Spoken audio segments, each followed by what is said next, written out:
Good afternoon. Yeah, I'm the product manager of Exoscale. I'm working actually for A1 Digital, and we are on level 1 with the nice climbing wall if you want to come by later on. I have only one slide with the title of the talk, and then I will hand over to Robert. We couldn't agree on the title, so I have my own title for the talk, and here's his own title then later on. How choosing Exoscale makes your life easier was the idea.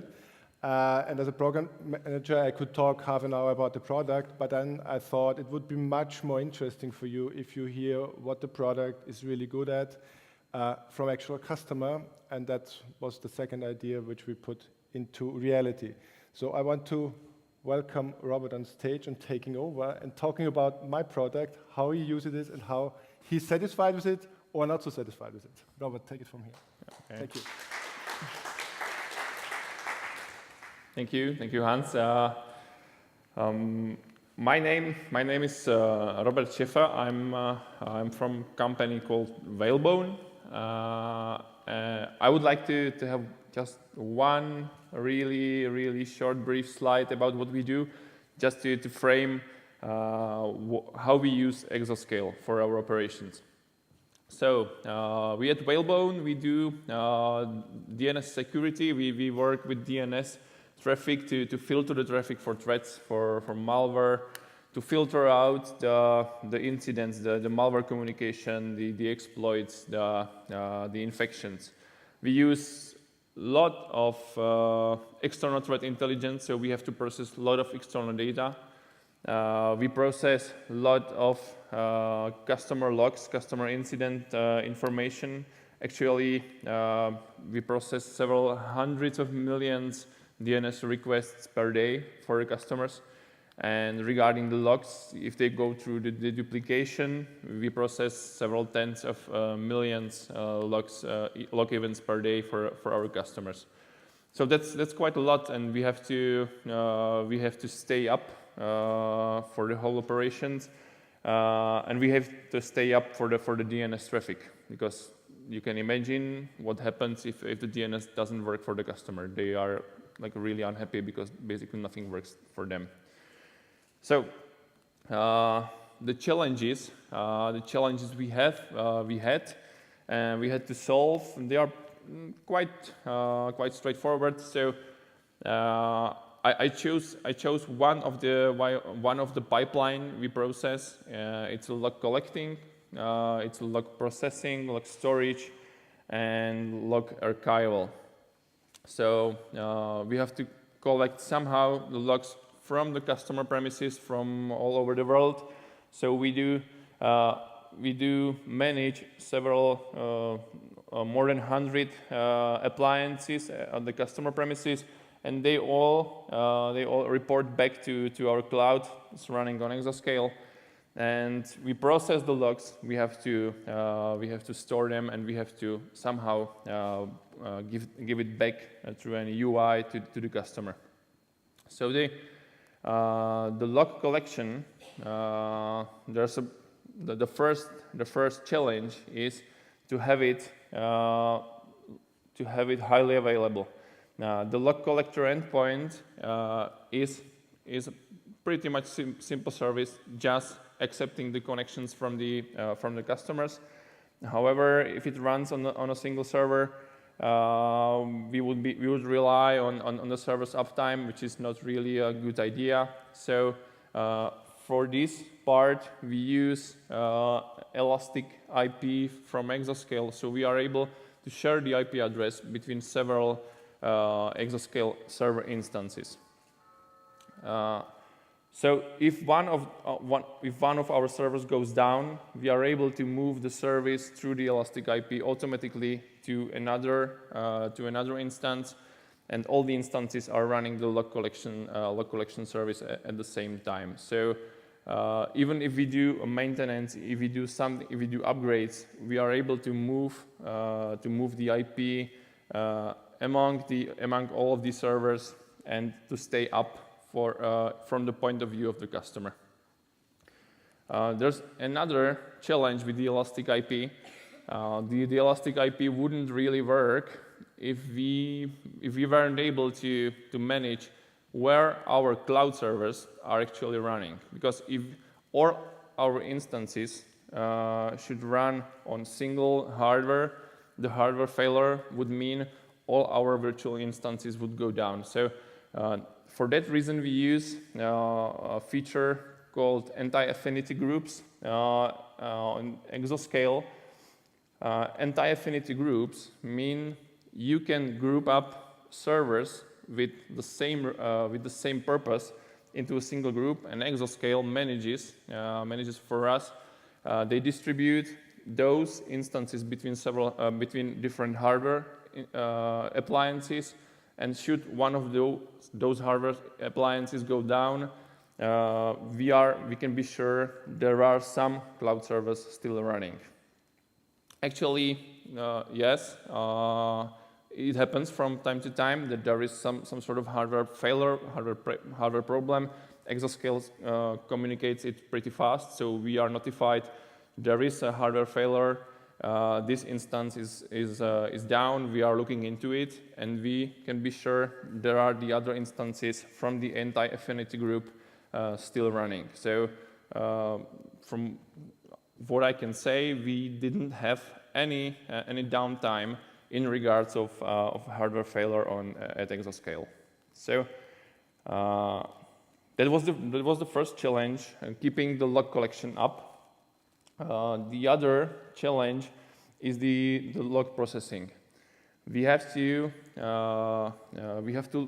as I've mentioned, we have tens of millions log events per day, and we don't just store them.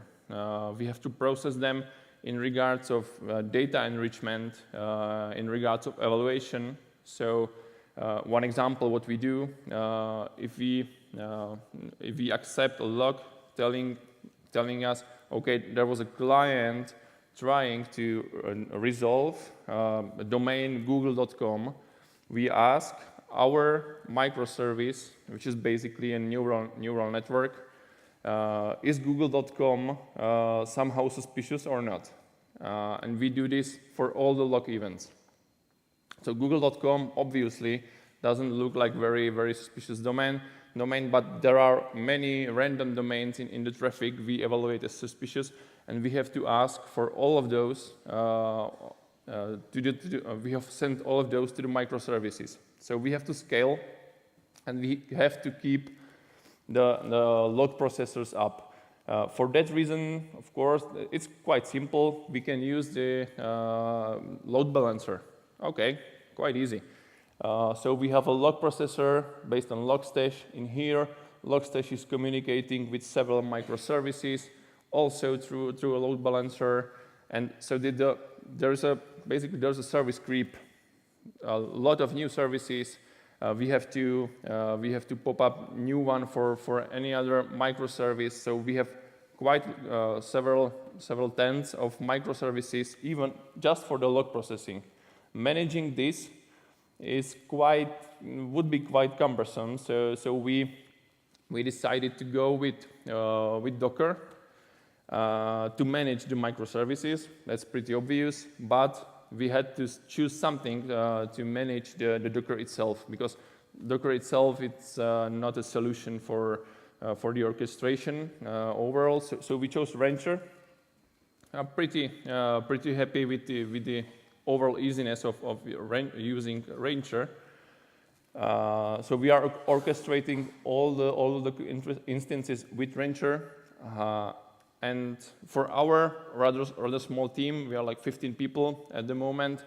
It's very, very cool. We don't have to maintain it very, very much, but still there are challenges we have to approach. So we have solved the challenge with scaling and balancing, but another challenge is they just pop up. The challenge is the networking. Rancher provides us with the capability to have an overlay network across all our Docker instances. So all our Docker instances are able to communicate between each other. Our log collector can send over the data to all the log processors. The log processors are able to communicate with the microservices. And all the Rancher overlay network communicates actually on the UDP on several ports between all the cloud server instances. And we don't want to expose such services to the internet, of course. And another problem could be some administrators from the team, they could expose some of the ports of the services by mistake. So we want to keep all the exposure to the internet under control, and we use Exoscale firewalling and security groups for these purposes. Actually, we have been through several internet infrastructure as a service providers before, and this is so far the best firewalling solution we have seen in terms of easiness and applicability. So, what can you do with the Exoscale firewalling? You can define groups similar to the anti-affinity groups. You just define, for example, one of our groups we use is a web server. So you just define web server, and you put rules under the group allowing TCP, AT, TCP, 433, etc. So you allow HTTPS traffic to the group, and you put several machines under the firewalling group. What a logic built on top of that, you can define rules between groups. So one of the things we do, we have a group for a Rancher overlay network, which uses 2 UDP ports, and we just tell the whole infrastructure, you can communicate on these UDP ports between each other, but don't allow any such traffic from the external world. So we are able to deploy such firewalling rules across different data centers in Exoscale. We have some machines in Frankfurt, we have some machines in Vienna. Mostly we have our machines in Switzerland. But all those groups, they share the same firewalling rules, and we follow the same groups in the anti-affinity groups and in the firewalling groups. So, for example, the log collecting appliances, they share the same anti-affinity group and the same firewalling rules as they are in the same groups. And should one of the hardware appliances go down, the service is still up, and we are sure just the proper ports from the external world are accessible. And it doesn't matter if someone makes a configuration mistake on the Docker level. It's just all managed on the Exoscale. The log storage, mostly, or the majority of our log storage and log evaluation we do on Elasticsearch. And Elasticsearch, as you are pretty familiar with that, it can scale easily. You just add a new node to the cluster, and we have to do it from time to time. We have to scale. We have a spike, or we have several new customers. They produce a new logs, so we have to scale from time to time. We have to add a new node. So with this combination with Rancher, Docker, Elasticsearch, and Exoscale, the challenge is basically all we have to do is all I usually do is I just push a plus button on the Rancher server. Everything else just happens automatically. The Docker pulls image of the Elasticsearch on a new Exoscale instance, which is created based on the Docker machine drivers, and the Elasticsearch automatically joins the existing cluster, tells the cluster, okay, I'm here, I'm free to process new logs.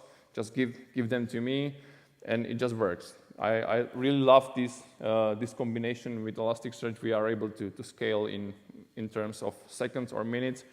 What we don't do yet is we don't scale we don't scale automatically. We are able to do it. All the Exoscale, Rancher, and Docker, they provide API to give us the automation possibility, but we don't do it yet. Not really. We don't really do it that often, like daily or weekly, that we want to rely on automation on this level. So, as I've mentioned, we just click the plus button in Rancher and everything else basically happens automatically. Regarding spinning up the new instance in Exoscale, we make use of cloud-init.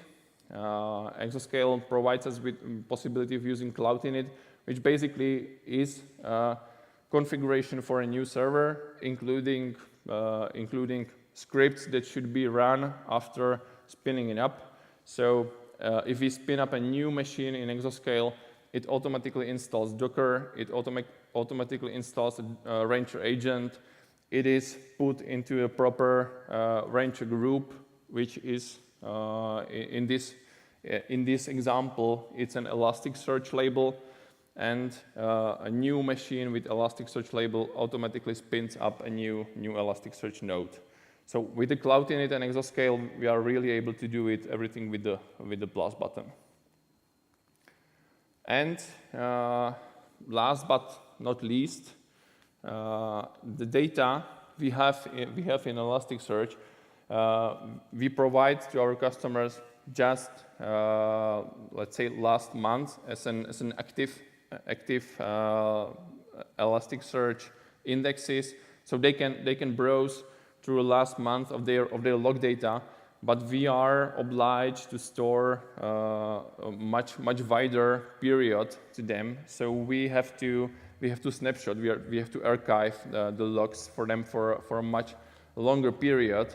So for that we chose S3 storage. We are able to snapshot the days we are not really using to the S3 storage, and should one of the customer ask us to open the index to provide them with the logs, we just take it from the S3 storage, we activate it in the Elasticsearch, and we are able to provide them the logs even like half a year back in time. So having S3 storage in-house in the data center has one serious advantage. It's a lot faster to back up the data, and you don't have to pay for the outgoing bandwidth. So even if you back up like hundreds of gigabytes or several terabytes of data, you do it locally, and basically I guess most of the cloud providers, Exoscale for example, don't charge for the traffic you just use internally in the data centers.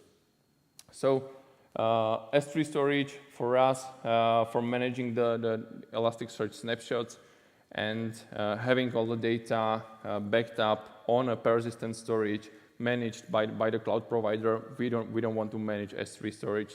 Just it's not our business. So we rely on the cloud provider in these terms. So that is our operation. That was the pipeline for us for managing logs or for processing logs.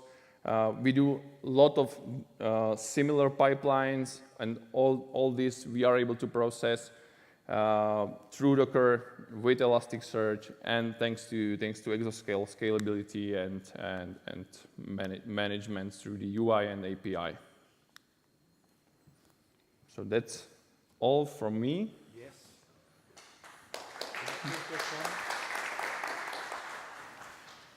Very good. Oh, I have a few questions, and we have a few questions in here as well. If you have any other questions, put them in the app now. Stage E2. Are you coming on stage with us, man?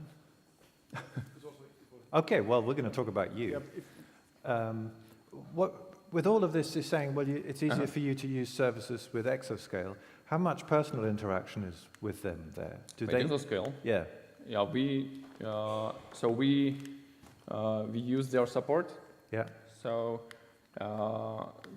basically, we are able to file a ticket through an email. We are able to file a ticket through the UI. We don't call them, but the response time for us is pretty fast.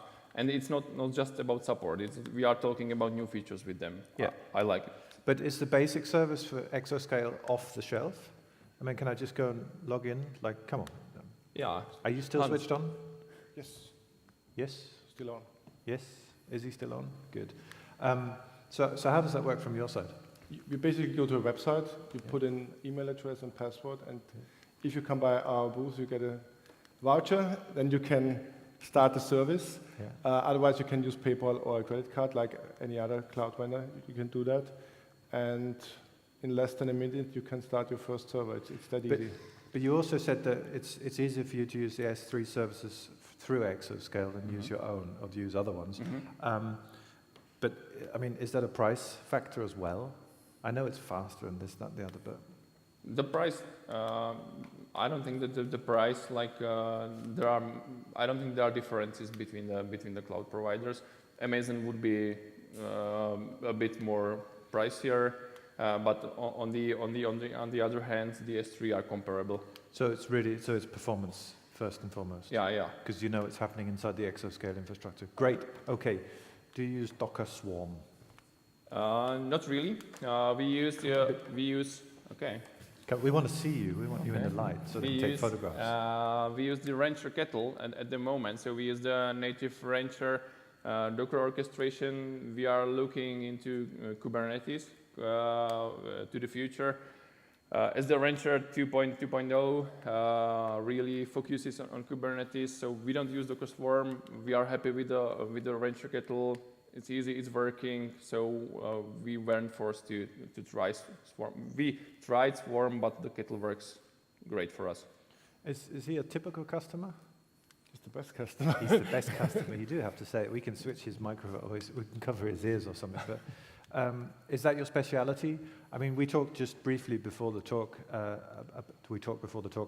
About the fact that Exoscale also is in Switzerland and Germany and Austria. So you have some very kind of philosophical advantages there. But are you looking for a certain kind of customer? For customers like Whalebone, the technicalities of the platform are the benefits, the speed and agility of the platform. For enterprise customers, the location of the data centers is an additional benefit. If you talk to German customers and Austrian customers, they're very keen on where is the data stored. And if you can provide cloud services out of the country, it's a much appreciated benefit over other cloud vendors. And there are some advantages also in the pricing range, if you look at the cloud services compared to other cloud vendors. And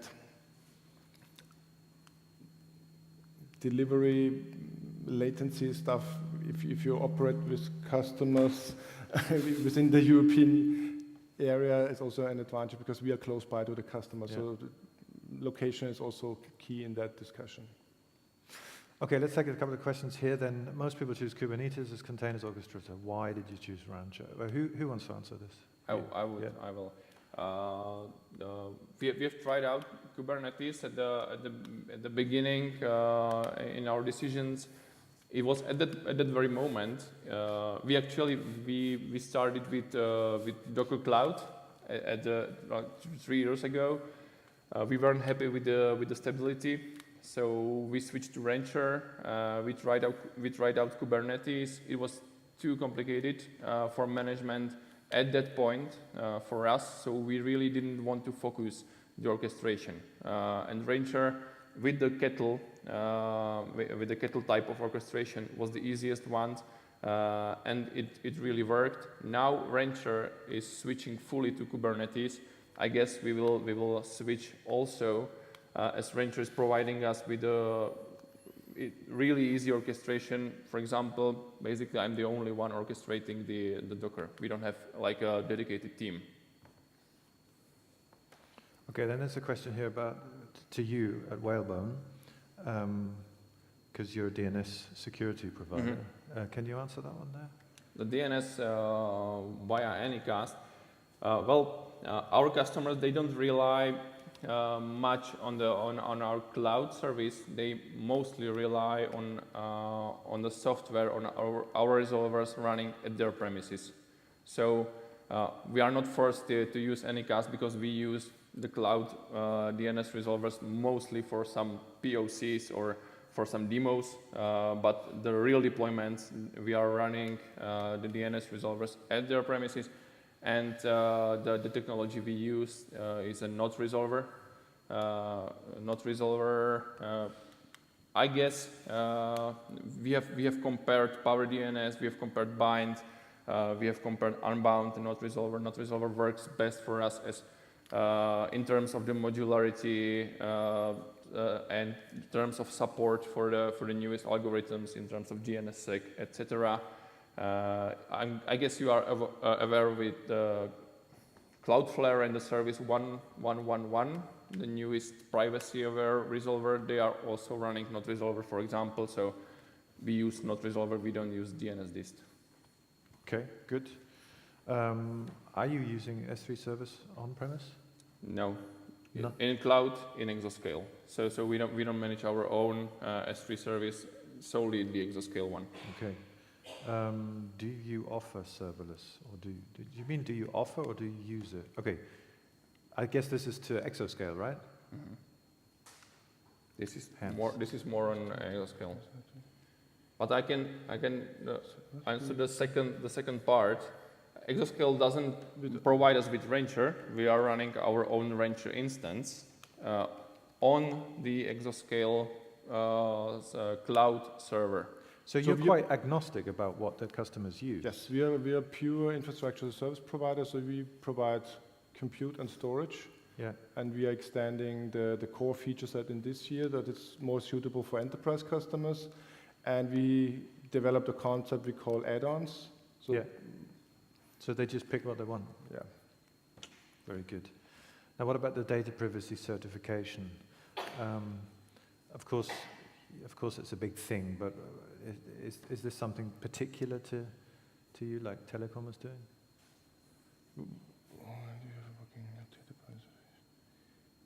What we do at the moment, the data centers are operated in these 3 countries I mentioned, it's Switzerland, Austria, and Germany. And what we do at the moment, we do a recertification and extend the certification levels of all the data locations and the services we provide there. So also in the light of GDPR, that's a necessary step.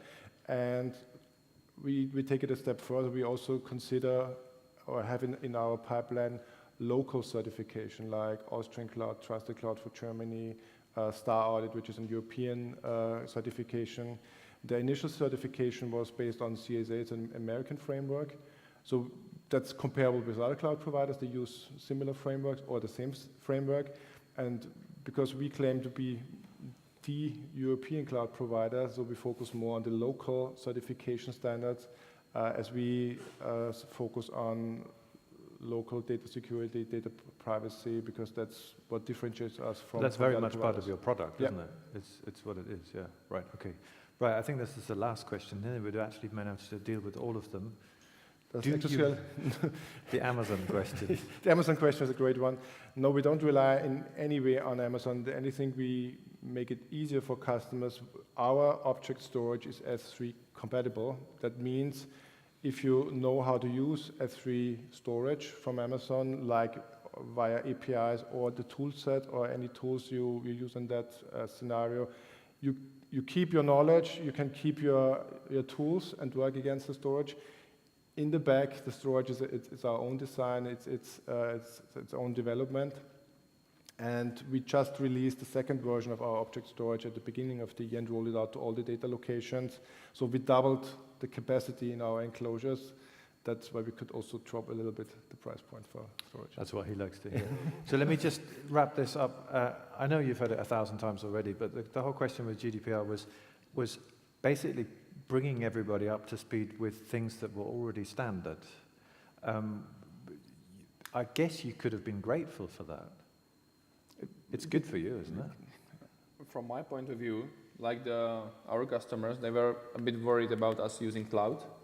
Yeah. Now we can be transparent about our GDPR compliance, and they are like, hey, okay, So then they you are, sit back. you are compliant, so it means you are safe. Like it's their mind switch. Yeah. I think that's actually for your infrastructure and for your environment, it's quite a good thing because customers have slowly, in all of your clients' environments, they've sort of understood what it means with privacy and controller and processing and all these different things. And they're thinking, all right, they get it. So we now have a kind of a European standard. Must be good for business. It's good for business, yes. That's what we wanted to hear. Thank you very much to Hans and Robert. Thank you.